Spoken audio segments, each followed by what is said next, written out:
Cool, back at it. Today we'll just be unboxing. I wouldn't say unboxing. I've been unboxing this for a couple of days, but rather this is the Maono wireless microphone system, the WM820 series. The reason why they had to specify that is because they have this version for the iPhones and they have another version for the Android that uses Type-C and another version for the cameras as well. But today, this is just for the Android only. Cool. So what's in the box right now is they have this case. This is the Maono case. It's quite portable. I really like it.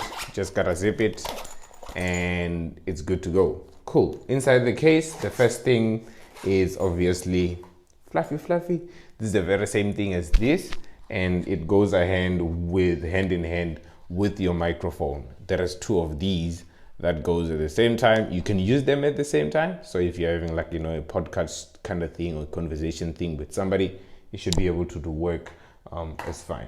Another setting for these mics is you can connect lavalier mics directly onto this. They use an aux type of a cable, and it just goes in here straight, and then now this no longer becomes the receiver of your sound, but this becomes the receiver of your sound. There is two of these just to make sure that it matches the two receivers that you have in the first place. Another thing that comes in the box is the cable. There's like this, and of course the receiver that is on the phone that I will show you soon. And of course the Maono with their boxing. This is the nicest part about unboxing this, guys. Items. Kaboom! I bought this item for 1,499 rands. I think it's kind of very affordable compared to other Rode mics that are out there. I think there's DJIs as well that are, at a very higher price. But then with what it's offering, it's quite competitive. Change of location. The reason why is because I wanted to show you how the receiver looks when it's connected to the phone and being used with a GN5 handheld gimbal. This is my mostly used setup, and I had to kind of push the whole gimbal all the way to the right, and then the phone goes all the way to the left so that this can be able to show to accommodate the receiver. I feel like it's a small downside for me. It's because my phone doesn't feel like it's that gripped anymore by the gimbal, so I wouldn't really want to use these on any dangerous places, like maybe using it while flying or something like that with the receiver connected. I would rather just use the phone audio straight away. Sound test, which I'm gonna just try to say in different voices, the low, the medium, and the high, and see how well it can handle it. So the low is just gonna be, "Hi everybody, how are you?"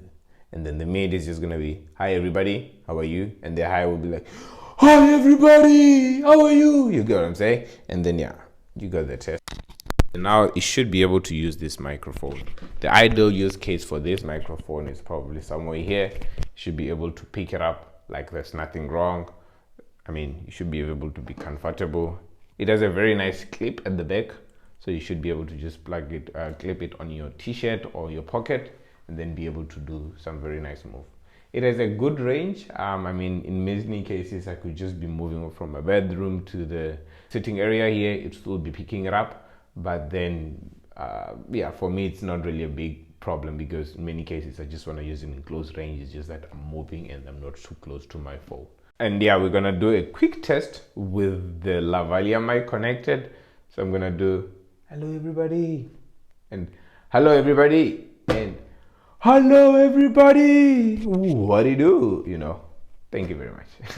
If you go right now to Take a Lot, you probably get my review there.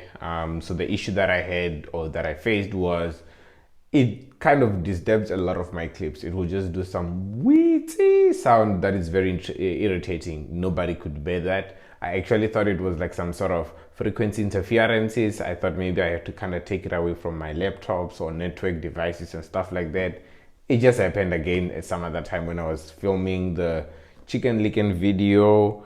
I think the Gizu video as well, it has messed it up, and even other few videos that I've been taking, it just kept on messing it up, and I had to kind of do like some other after production edition of my video. The story for Take a Lot was I bought it, got it, tested it the very first day. I heard that sound, I don't know what it's called, and then I returned it to Take a Lot so that they can check what's the fault or potentially replace it. Well, they just brought it back after a few days and there was no communication. I did get in touch, send an email to say, well, nobody said anything, and they just brought the very same thing and it still has the same issue. And yeah, the conversation just went to nowhere. So instead of me having to just wait for them to do the thing, I could just return it and maybe get my money back. That's all. That's why I'm returning it, by the way. Other than that wee small defect on the mic, the overall sound and build quality is great. That will be the reason why I would like to give it like a benefit of the doubt. Maybe try it on the Type-C one or the camera version of the wireless microphone. Let me know what has been your experience so far and let me know what you think about it. Otherwise, thank you very much for watching the video. Don't forget to subscribe, share and like. Tell your friends to tell their friends so that they can tell their other friends as well. Bye.